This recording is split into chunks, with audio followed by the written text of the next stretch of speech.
Avant de plonger dans cette histoire, D'amour n'oublie pas de t'abonner pour soutenir. Les plus belles histoires africaines, romantiques et inspirantes. Ton soutien change tout. Le village de Fadiala, dans un coin reculé d'Afrique de l'Ouest, entre la poussière rouge des pistes et les silhouettes élancées des baobabs, se trouvait Fadiala, un village animé où les rires des enfants se mêlaient aux chants du marché.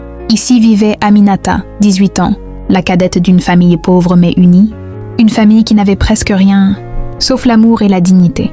Leur maison était faite de terre battue, coiffée d'un toit en tôle ondulée. Le vent sifflait souvent à travers les fissures, mais malgré la misère, chaque soir, la lumière d'une seule lampe illuminait leur visage souriant. Aminata aidait sa mère à vendre des arachides. Elle ne se plaignait jamais. Ses yeux, grands et brillants comme deux lunes nouvelles, étaient remplis de rêves. Elle rêvait d'étudier, de voyager, de découvrir le monde au-delà du village.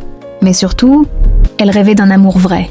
Un amour qui soulève, qui inspire, qui transforme. La famille Diarra, le royaume des riches. À quelques kilomètres du village, se dressait un domaine immense. La résidence de la famille Diarra, l'une des plus riches de la région. Ils possédaient des entreprises, des plantations, des véhicules luxueux et un pouvoir presque intouchable. Leur fils, Malik Diarra, avait 20 ans. Beau, élégant, cultivé, toujours tiré à 4 épingles, Malik avait grandi entouré d'abondance.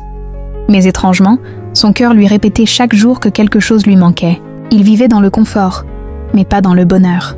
Il passait ses journées à étudier pour reprendre les affaires familiales, mais il n'aimait ni les mondanités, ni les regards intéressés. Il rêvait lui aussi d'un monde plus simple, plus vrai. Le jour qui change tout, un matin, Malik convainquit son chauffeur de le déposer discrètement au marché de Fadiala, prétendant vouloir faire des photographies pour un projet scolaire. Mais en vérité, il voulait juste voir autre chose. C'est là, parmi les étals colorés, qu'il la vit.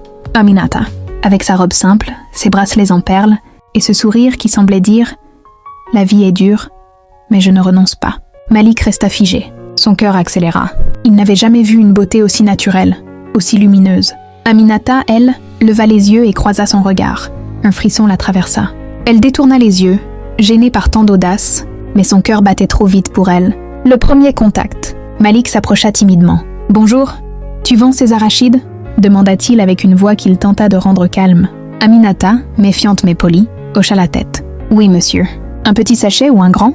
Celui que tu préfères, » dit-il sans réfléchir. Elle le dévisagea surprise. Puis elle esquissa un sourire. « Alors je choisis le petit, c'est plus raisonnable. Même pour un grand monsieur comme vous ?» Ils rirent. Et à cet instant, quelque chose d'invisible mais puissant se tissa entre eux. Les mondes opposés. Les jours passèrent. Malik revenait au marché, inventant chaque fois une nouvelle excuse. Aminata le reconnaissait de loin, et son cœur s'agitait comme un oiseau dans une cage. Ils se parlaient sous un arbre, partageant des histoires simples. Elle racontait la pauvreté, les efforts, l'amour familial. Lui racontait le luxe, les responsabilités, la solitude silencieuse. Plus ils parlaient, plus ils comprenaient. Ils venaient de deux mondes opposés, mais leurs âmes, elles, se ressemblaient. Le regard des autres. Très vite, le bruit courut dans le village. La fille d'une famille pauvre parle au fils de la famille Diarra. Il va lui briser le cœur. Elle n'est pas faite pour ce monde-là.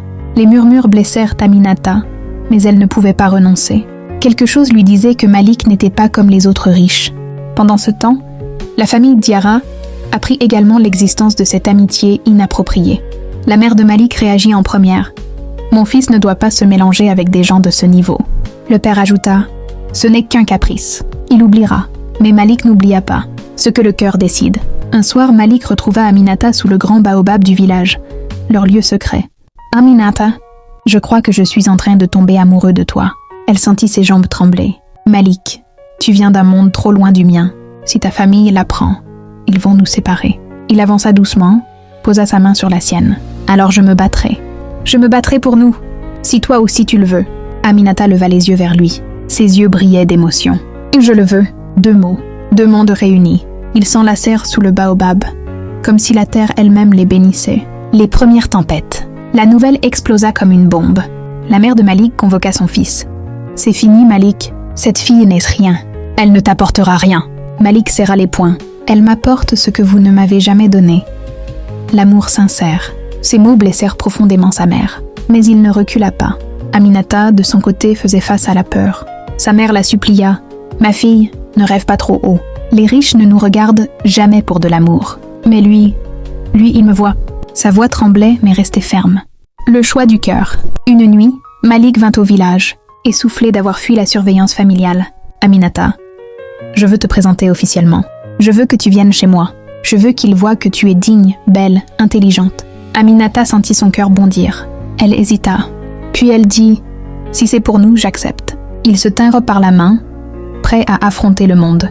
Mais ils ne savaient pas encore que ce qui les attendait était bien plus violent qu'ils ne l'imaginaient.